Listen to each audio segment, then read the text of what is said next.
Bonjour ndeko Abraham. Bonjour. Problème nini olali boye okoko expliquer boye bandeko na biso nyonso balanda. Oui, nalali boye en fait naza malade.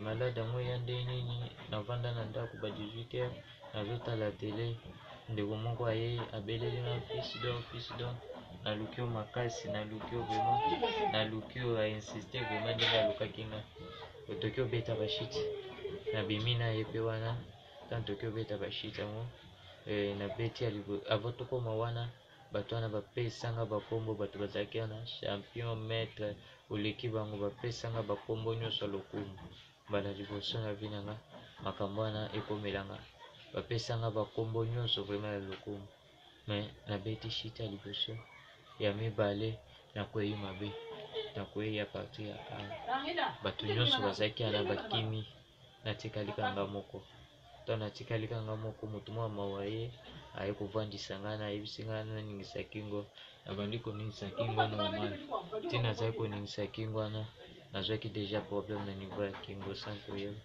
makolo kutu elembaki nango deja maboko elembaki makasi ata moko ezalaki susu te eye kosalaki bamemi ngai na hôpital ta bamemi ngai na hôpital baye kosenga baexamen basengaka wana après eza kosala baexamen wana bamonke choc eza na niveau ya kingo baye koloba na nga baye kotyanga nini plâtre bafixateur vala batianga bafixateur baye kolongola yango bakanga bafoto bamonke kingo komozala normal baye kosenga susu kotyanga baplâtre batie pe plâtre wana kingo ezongi normal kiba mouvement nazali kosala te nakoma kosala normal me naye kozwa impossibilité na makolo makasi ata moke eza te ata moke ata ya kotombola ata makolo makasi eza te na maboko kutu makasi eza te ata ya kokanga maboko boye eza te ezosukaka maboko nyonso epuis sikoyo kobandaki kotanga. oui nazalaki kotanga nazalaki na 6e humanité na institut ya siwa na Kintwali na Matete quartier Ngilema. Ozosenga nini na bandeko na bao bazotala yo eza na bakonzi ya mboka? Oui, nazosenga kaka bato ya bonne volonté oyo bakolanda video oyo baya vraiment kosunga nga de façon que nazala hospitalisé parce que ça fait vraiment un bon de temps nalanda médecin moko et tout ce que disait le médecin yango ndenge na kobika awa donc basymptôme nyonso médecin na évoka na plateau yango ndenge aza nango awa impossibilité ya sel impossibilité ya kosuba impossibilité ya kosala ata mouvement moke eza te epuis mpe bamakambo nyonso vraiment médecin alobaki aza médecin ya neurochirurgien donc soki bokoki kosunga nga de façon que nakota hôpital nazwa basoin en fait likambo oyo ekomelanga 2 semaines avant bapublie baresultat mpo nazalaki na 6e nde nalobi na l'an 2014-2015 oyo napresentaki baexamen donc ça fait déjà 7e année tozozala nango nazaka ya kolala boye babesoin nyonso nazosala moko awa makasi ata moke eza te nazozalaka ya kolala boye sur 24 heures kaka ya kolala boye. Sikoyo ozolia ndenge nini?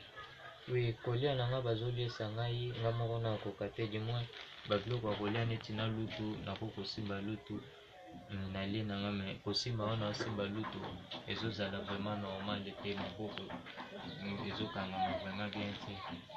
Oui, concernant ndenge olobi soki nazovivre nde nini na eta oyo panda bambula ebele boye moni eza facilité eza facilité soki ezalaki mpona na nzoto na nga mbele nga nakoki te tellement ke nzambe azopesanga makasi ya kozala kobatela nga ya kosiporte eta oyo bible ezoloba na biso dans toutes circonstances Dieu reste toujours le maître des temps et des circonstances bible ezoloba na biso akopesa biso makasi pour que tentation oyo biso tokozala nango problème oyo tokozala nango ezala likolo na biso te me biso todomine likolo ya problème oyo yango ozomona ke nazozala kosupporte mwa problème mais mpo na nga moko vraiment mbe na kokoka na nga te.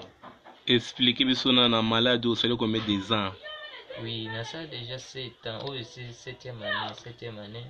Donc depuis 2015, 2015 le 29 juillet, c'était un certain lundi. Et jusqu'aujourd'hui, Nazaka Yakolala Boy. En tout cas, bah, toi, bonne volonté, bah, on va coller la vidéo. Boya Kosunganga, je souffre vraiment. Et votre frère a besoin de votre aide. Et je sais une chose, si vous me venez en aide, le Tout-Puissant, le Saint d'Israël vous bénira certainement. Et vous, bien, la Bible nous recommande de vivre dans l'amour. Et dans 1 Jean chapitre 3 verset 17, la Bible nous dit quelque part là, nous devons ouvrir les portes pour nos frères quand ils sont dans les besoins.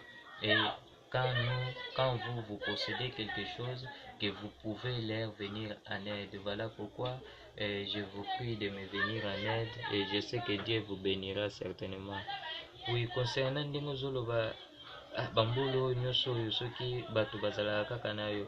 Oui, j'aime le Seigneur parce que tout était déjà prévu dans la Bible. La Bible nous dit, Dieu nous dit, je ne vous abandonnerai pas et je ne vous laisserai point. Donc, Dieu savait déjà qu'il y aura un moment où nous, ses enfants, nous serons abandonnés, nous serons des gens de moquerie par des personnes parfois qui nous entourent, même de nos familles. Et Dieu déjà savait tout cela. Yangwana azaki déjà nakobongisa biso ayebisi biso akoabandonaka biso te pe akotikaka biso te. Yango azozala na ngai azopesanga makasi. Donc eza bon. Ndeko lelo soko ozwi moto motema malamu okosunga yo kopesa na Nzambe nini? En fait, c'est une très bonne question. Et eloko na kopesa na Nzambe déjà napesa ye bomoi na ngai concernant kutu makambo tonaki ngai ya Bible wana nasomba Bible avant que